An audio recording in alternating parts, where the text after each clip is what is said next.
Good evening and welcome to a live Arsecast recording / Google Hangout thing. Lots on the agenda this evening, but first my guests. Firstly, the man from East Lower. Hello. Hello. We've got Goonerholic. Hello there. Hello there, blogs. And from the Arsenal Collective and from Arseblog News, Andrew Allen. Hi. Good evening. Nice to see you all. And all of you. And everyone watching, of course, as well. Hello, and don't be scared. Don't be scared. I want to start by talking about something that's a bit topical, I guess, Arsenal in the media. Andrew, I just want to start with you because, particularly in the wake of the Bayern game, there were a number of articles that came out, and you can take that as an Arsenal fan when you get outplayed by the best team in Europe. But for an article that we saw on the Daily Mail, for example, to come out within 40 minutes of the game finishing, suggesting that Mesut Ozil is stealing a living at Arsenal. Was it nicking a living or stealing a living? Nicking. Nicking a living. All right, yeah, more colloquial. It would suggest that there's some kind of an agenda there in that article. We'll try, I suppose, and explore the motivation to something like this. Is it something as basic as just like a ridiculously trolling article to get hits? Is it because the journalist hates Arsenal? How do we try and rationalize those kind of pieces? To be honest, I think it's a bit of both of what you just said. I think sometimes, I think hate's probably the wrong word. I think it's easy for someone to find an angle, recognize that it's going to be very popular, it's going to cause controversy. And in the world that we live in, particularly online, when it comes to generating advertising revenue, numbers are the king. So obviously getting people onto your page is the key. Interestingly, I notice Neil Ashton, in this case, who wrote this particular article, he's sort of stopped responding on Twitter since about December, so he didn't come on to kind of justify or back up what he said. I also noticed actually the day after that he wrote a very kind of controversial piece about Daniel Sturridge and his relationship with the Liverpool fans, which really angered the Liverpool fans. So I think maybe what we're looking at is not someone who has a particular agenda against a club, it's just that his role is to get people onto that particular website to start provoking some kind of angry discussion. And then to step back and just let people boil over, which I guess we're all guilty of. I mean, I certainly am. I was very frustrated by what I saw, and I think a few other people were as well. Holic, I mean, the concept of the shock jock, I guess, is not new. You have that Howard Stern effect, as people might call it, where they go, "Oh my God, I can't believe what he said. This is outrageous. I hate what he does, but why are you listening? Just in case he says something I hate." So it's not a new concept, but perhaps I think it's quite interesting. Tim Stillman wrote a piece on Arseblog today about this subject, and the idea that perhaps they know that this is going to get a rise, but also that football journalism has moved away from more or less straight reportage with a little bit of opinion to a lot of opinion and a little bit of reportage. Exactly that, and it's the transfer of that shock jock tactic which was, typically a radio tactic. That transfer of that to the printed media. That's exactly what it is. People have been slow, I think, to pick up on that fact. Whereas, I haven't listened to TalkSport now in 8 years, I would think, probably, certainly 6 or 7. But with newspapers, there's a kind of bit of the hypocrite in me, and I reacted on Wednesday night when I heard what had been said, and I retweeted somebody else's reaction. And then when you kind of calm down a bit and think about it, it is that, and just don't go and read these people, basically, is the advice I'd give anybody. Jim, maybe it's because it's the newspapers and people expect, I don't know whether they should or they're wrong to, but they expect maybe a little bit more because for so long newspapers have driven the agenda and driven the news stories. And now they're faced with increased competition because you have people with big websites and big blogs and people who have big Twitter profiles. I'm not just talking about for Arsenal, I'm talking about for every club where there are sources or people that are more trusted to the relevant people than these people in the newspaper. So in a way, they kind of have to do something to keep themselves at the forefront. Well, I mean, I think that the nature of journalism is changing fast, and if you don't have the sort of paywall model, then you do rely on clicks. So there's definitely an element of truth in that. I think also you've got the whole issue of him being the British world record transfer at 42.5 million pounds. It's always going to be a spotlight on him, and there's always going to be people that want to shoot someone down who's that kind of player. So I think that comes into play as well. It's always, for some people, it's a story where if a player of that cost is not perhaps performing to what you expect. And I think it's he played very, very well against Everton, and he's played very well at certain times. But I mean, there is a kernel of truth in the fact that he's not been on his best form, but it's just exaggerated, right? And people click on it. So I think Tim's article on Arseblog was right. There's an element of the fact that people will click on it, and it's just an exaggerated version of what is an element of truth in there as well.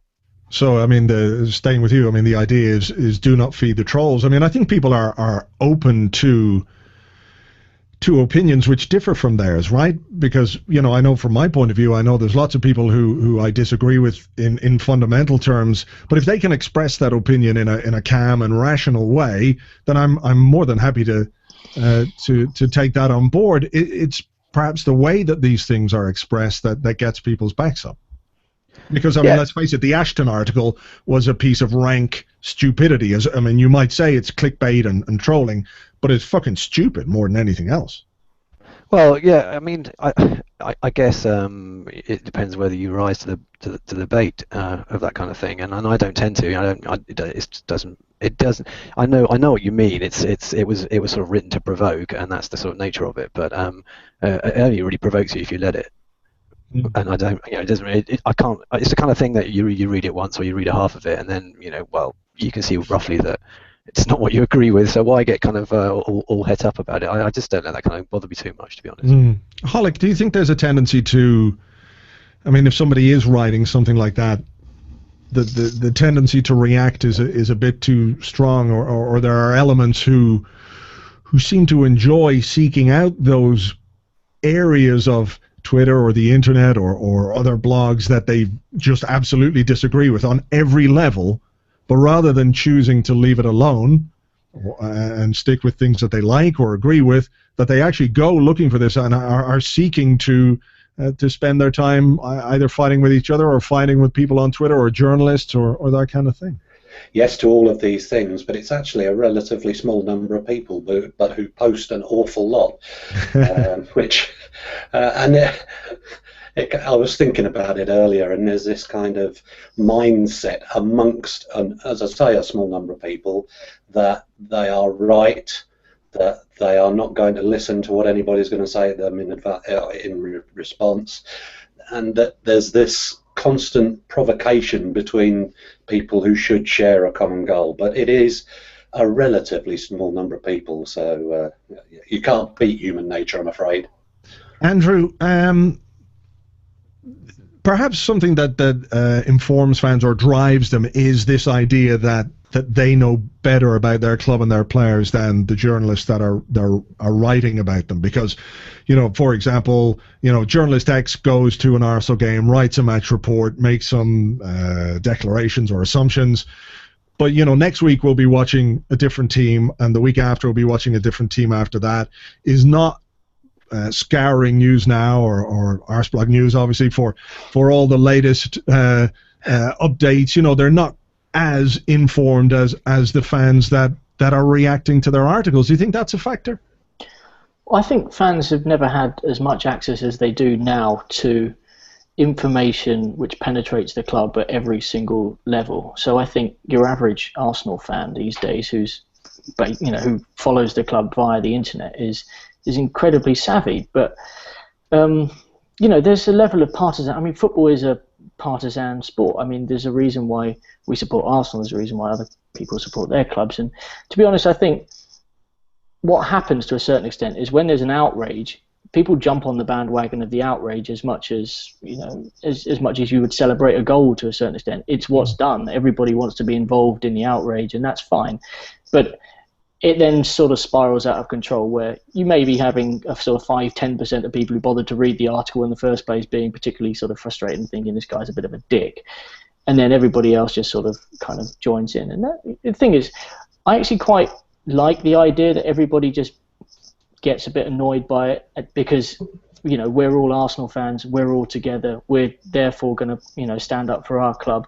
I mean, it obviously provokes a certain level of it's not always based on thought, but passion is one thing, and I quite like seeing fans being passionate together and at least sort of backing the club up against someone who has written something kind of frankly quite moronic, in this instance. But all right, well, look, let's leave those know nothing reprobates to one side and talk about football for a little bit. Jim, Bayern Munich in midweek, a 1-1 draw.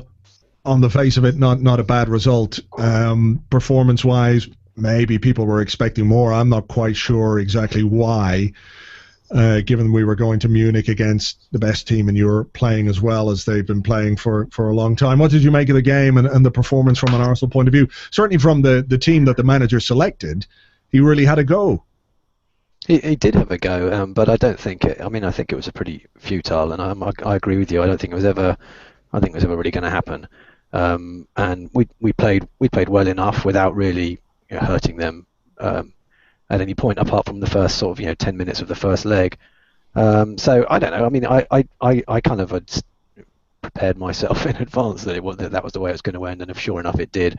And that's the fourth time that we've gone out at that stage in 4 years, and so you get a bit used to it after a while. What I would say is that I don't really think that if you go into 180 minutes against the best team in Europe with Sanogo and Giroud as your only options, then much as I like Giroud and much as I think Sanogo could be something good. I mean, I think to ask them to go through against Bayern Munich and then to ask them to go any further than that just seemed like a bit of a tall order to me. Holic, the squad depth, I guess, is an issue, of course. But people forget that Barcelona went there last year and got properly turned over. The year before, was it? Maybe, I can't remember. It was last year, I think. But they got really well and truly turned over, home and away. And maybe we haven't really disgraced ourselves in any way, which isn't to say that that we're as good as Barcelona. Is the lesson here though, win your group? Yes and no, because I seem to remember us in the past when we've won the group, and was it Milan we drew, who had come runners up in theirs? Not sure the exact detail, but we've certainly won the group and pulled the plum out of the hat. In terms of the squad depth that you were mentioning there, squad depth is not the right description, because we probably have as deep a pool of talent, certainly in midfield, and it looks adequate at the moment in defence. Striker depth, yes, then, the striker depth is definitely it, because we didn't even have the option of Sanogo the other night, and it was very, very embarrassing to get out there with with Rio to find out he was ineligible for the game, and that's an issue. It's pointless doing it to death again now, but we said it last summer, we said it in January, and unfortunately Mr. Bentner didn't work out, which didn't help things either. No, a perfectly serviceable striker trying to have sex with cars in Copenhagen while we're losing. Who hasn't frotted a car in Copenhagen? Well, I think we've all been there, all right. You going to elaborate on that? This is a family show, so we'll hold off. Andrew, is there a case to be made, given the season that we've got so far, given the injuries that we have mounting up with Ramsey still out, Ozil out now after what happened in Bayern, Walcott out, Wilshere out, really tough games to come in the Premier League. We've got the FA Cup on the horizon, and we'll touch on the FA Cup now in a few moments' time. Is there a good case to be made, as much as we want Arsenal to win every game, that being out of Europe now is not necessarily a bad thing? I think when you look at the opportunity we have to win the FA Cup and the games that we've got coming up in the league, that the prospect of potentially, say, if we had have got through, having an extra 2 games at the tail end of this month, would it have been? I can't remember when they squeeze in. Maybe it's the next month. I think it would have stretched the squad even further. I mean, it's easy to say when you've gone out that it's a good thing to be out because you've got good things to look forward to. But I think our squad was always going to be stretched thin, trying to win 3 trophies. And to be honest, I think the fan reaction was maybe calmer than usual because there's this now sense that here we are as favourites for the FA Cup. We've got an opportunity in the league if we can at least stay within touching distance over the course of the next 3-4 games for the rest of this month. There is still something going on here. There is very much, there's a great deal to play for the rest of this season.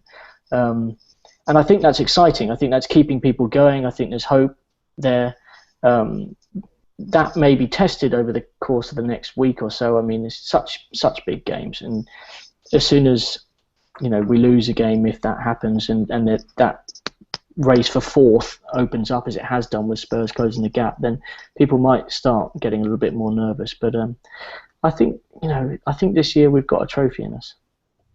Jim, any regrets of being out of Europe under these sort of current circumstances, or the squad doesn't seem to be. And I won't say that's wrong. That's wrong to say they don't seem to be capable of coping with all the games. But surely it's kind of better for us to have that bit of midweek rest when we've got these huge fixtures coming up. Yeah, I don't think so. I think the FA Cup is a big sort of fillip. So not really. I think if I look back at the times when I've been really truly gutted in the last few years about going out, it was the game against Liverpool when we should never have lost that one. But really against Barcelona and Bayern Munich this year, and against Milan for losing 4-0 in the first leg, it always felt like chasing the game, which is a real shame. But it does prepare you for it, and like I said earlier, I think even if we'd have got through this, of course it would have been a massive boost, but it would have been a big ask to go all the way to the final with the injuries we've got and with the sort of, perhaps with the strike force that we've got. So I'm not really, if I'm honest, that I've not been crying myself to sleep. But, Holic touched on Ozil being out. Looks like Ramsey's had a little bit of a setback, and I'm not quite sure what to make of that because he was due back last month, and then it didn't happen for him. Walcott's out, as we know. Wilshere out. Encouraging signs, though, that perhaps Alex Oxlade-Chamberlain has returned from injury a much better player. Has had a bit of time on the sideline to mature, and looks like he can really impose himself on games now, even against teams as good as Bayern.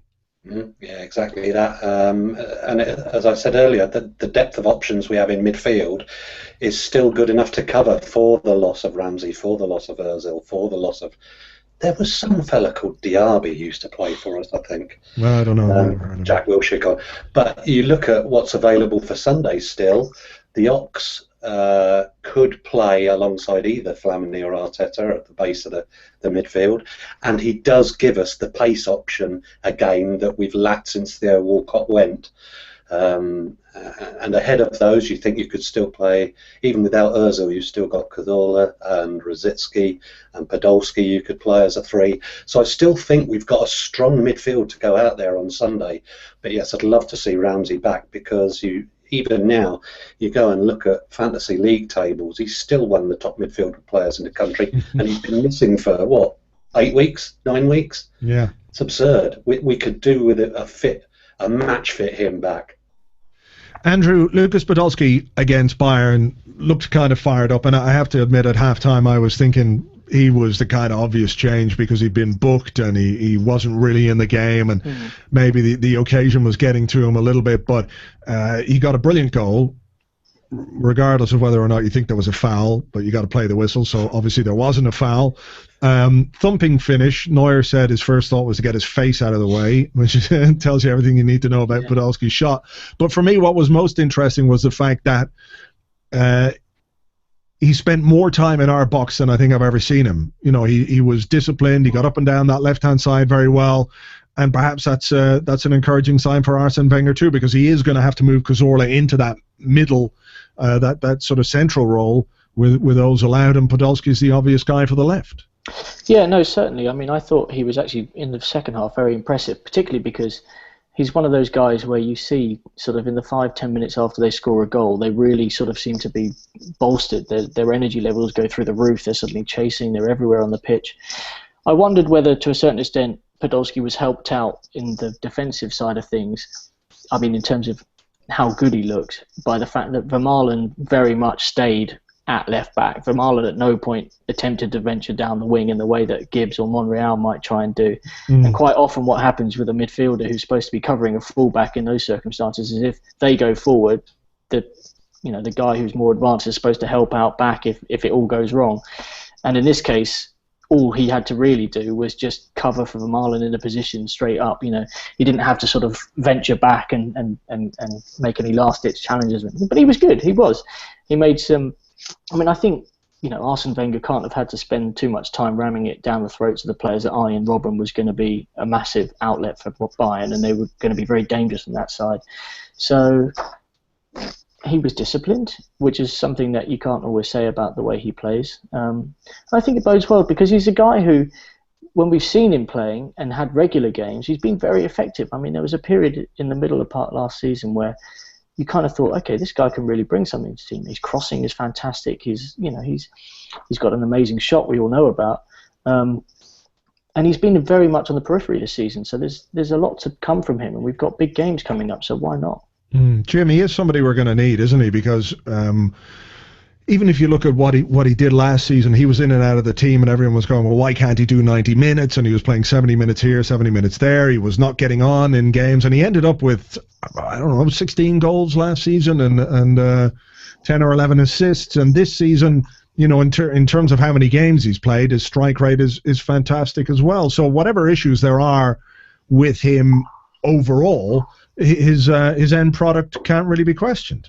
No, I mean, I think if he plays like he played in the second half in Munich, then you'd start him every game because he was really excellent, and we haven't really seen enough of that.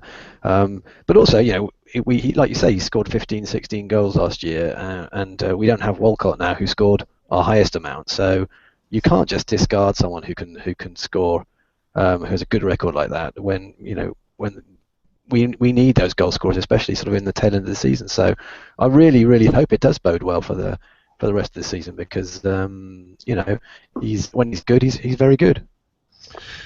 Right. Well, look, I want to move from one competition to another. Holic, what Wigan did on Sunday against Manchester City was a huge surprise to me because when the draw was made, I thought, come on, we deserve a little bit of a break. After everything, why can't we just at least get to the final? A good path to the final. And then, of course, Wigan have done that. It is, it's our best chance of a trophy since the last trophy we fucked up. But, you couldn't, at this point of the season, ask for a better chance of winning something after all this time. No, you most certainly couldn't. How to answer this correctly without upsetting half of the supporter base. I honestly cannot foresee a circumstance in which we are not lifting the trophy in May. So that's going to get rammed back down the throat again within seconds. But seriously, from what we've learned from playing Birmingham, from losing to Blackburn last season, surely now this side is geared up to go out there and do a job that they're more than capable of doing on Wigan, and whichever side comes through the other semi-final. That's my view. I shall not turn on Twitter tonight. Jim, I mean, would you have any arguments with that? Barring something catastrophic, there must be a way of mixing the word arsehole with catastrophic, but barring something like that, which isn't of our own making, it's just there, isn't it? I mean, this is the time for us to kick on. I mean, do you think this team is better positioned to win the FA Cup than the 2011 team was to win the Carling Cup?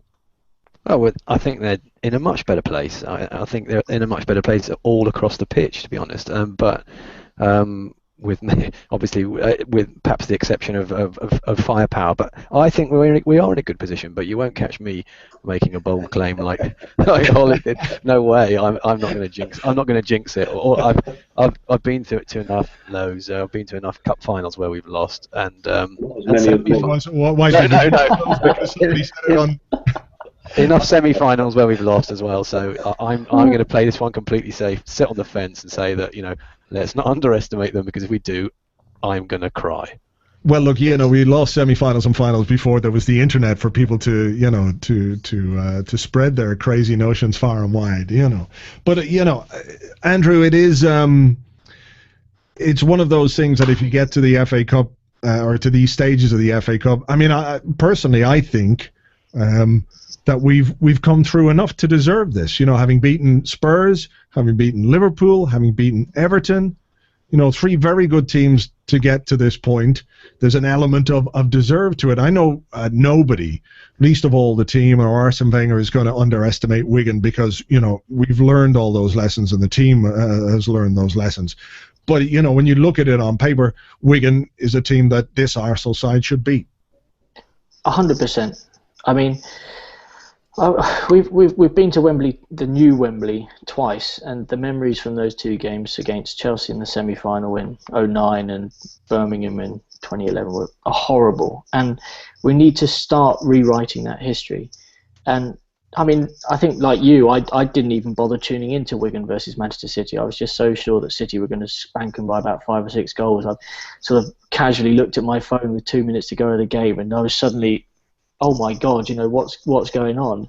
And then I'll say it, I couldn't sleep on Sunday night, because I was, for the first time in such a long time, I thought, Jesus Christ, this has really opened up for us here now. We can't surely screw this up. I mean, I know that we can. We're well capable of that. I mean, the way we lost the Carling Cup final in the last minute, allowing a player who'd already destroyed us, 7 years before in the Champions League for a good team. No, we have to do it. There's nothing. We can't not win it. We have to now. One thing I would add. One thing I would add is, you see what I was at the Everton game, and you could see what it meant to the players. They were absolutely made up, and I think they want it really, really badly. So I think that bodes well. Fingers crossed. I mean, there's certainly none of that kind of, it's only the Carling Cup, which sort of clouded a bit the 2011 final at Wembley. This is the FA Cup, and I don't think it's going to make any difference who we play in the final. So long as we win a trophy this time, I think it will be such a relief to everybody. Yeah. I don't think anybody could really argue with that, to be perfectly honest.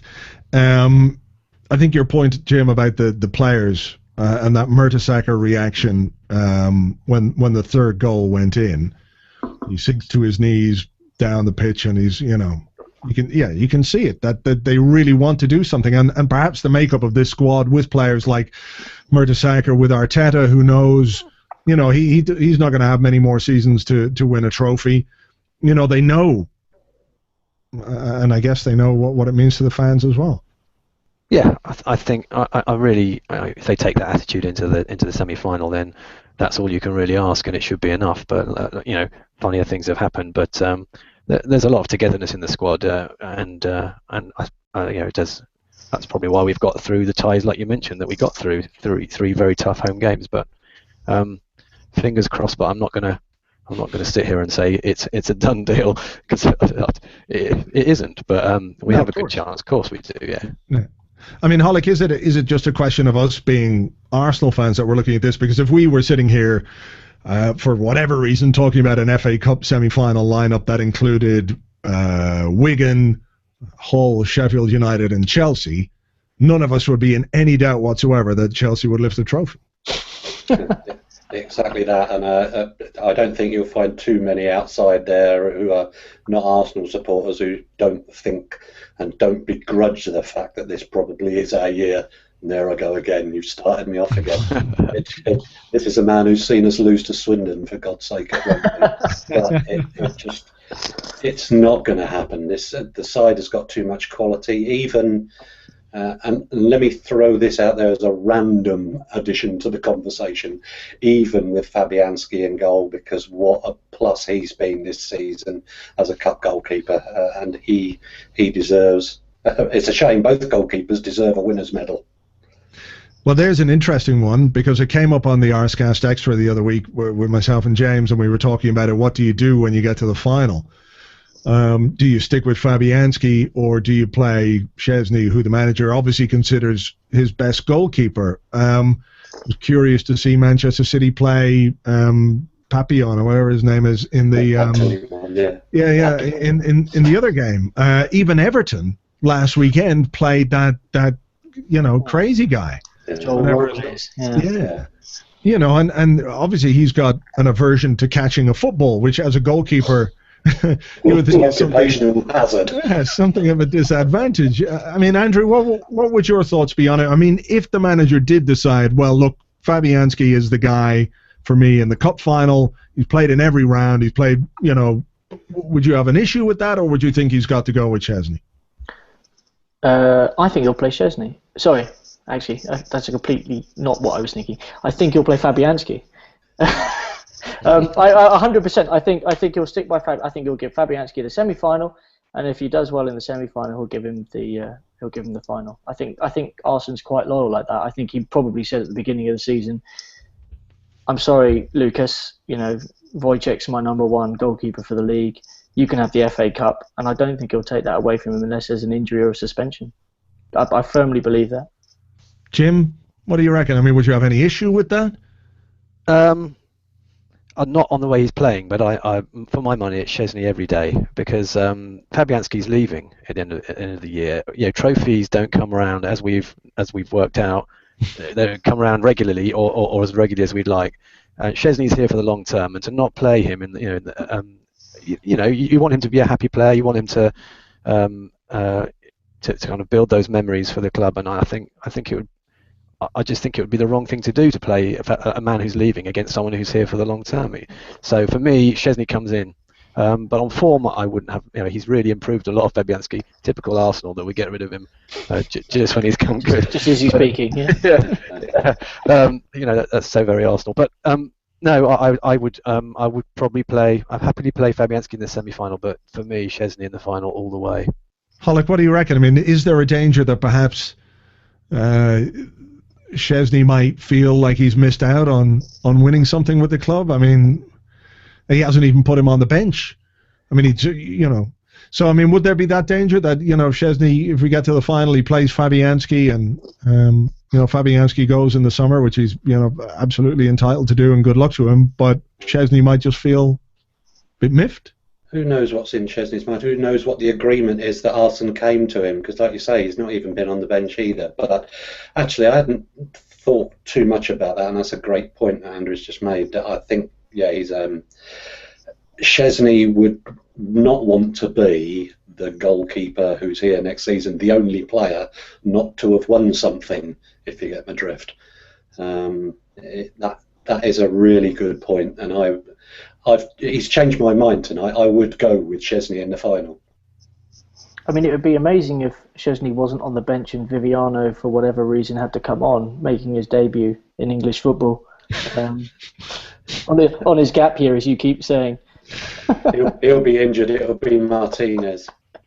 Mertesacker in nets when Fabianski gets injured in the second minute. Anyway, look, we're getting ahead of ourselves, and we can come back to this discussion at a later date. I think we've got a few more minutes, so I want to talk about the weekend game. Holic, the North London derby. Form goes out the window, etc., etc. As we know, it's always an extremely tough game. The very best Arsenal sides had their struggles against some very average Tottenham sides. Is now a good time, perhaps, though, to be playing them after Tim Sherwood's rant last weekend? Is he going to get the reaction that he thinks he's going to get? If you chastise a load of millionaires, do they think, oh, well, he's right, I'm sorry? Or are they looking at him essentially as now a wanker and dead man walking because he's going to be a goner in the summer regardless of what he does between now and the end of the season? I think that's been the case ever since he got handed the job. He's certainly not of the calibre that you would expect Tottenham to keep in charge of the club, because they have aspirations to be somewhere at least looking at the sunshine from under our shadow. But it's a right time to play them, in as much as, yes, they're playing tonight, so they've got, they've got to get that out of their system first. They are being criticised. They were an absolute shambles in the second half at Stamford Bridge last week. But you can't help but feel that whatever Tottenham side goes out there on Sunday is going to be motivated, and you can be sure that there are going to be chances coming the way of our old friend Mr. Offside by all. It's going to be a horrible day, because these days at Tottenham it is a horrible day. I nearly said something then. It's not a great place to go. To be in a stadium with. They're horrible game. Jim, you looking forward to this one? No.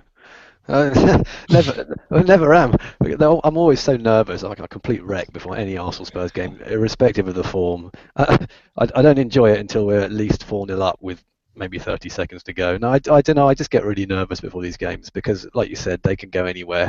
And as to the earlier point, maybe they didn't take to being kind of harangued too well, but by the same token, most of them will be at Spurs. Most of those players will still be there next year, and they'll want to get Champions League, and if they beat us, they're 3 points behind. So I don't think they'll want for motivation, and I think it'll be typically close game.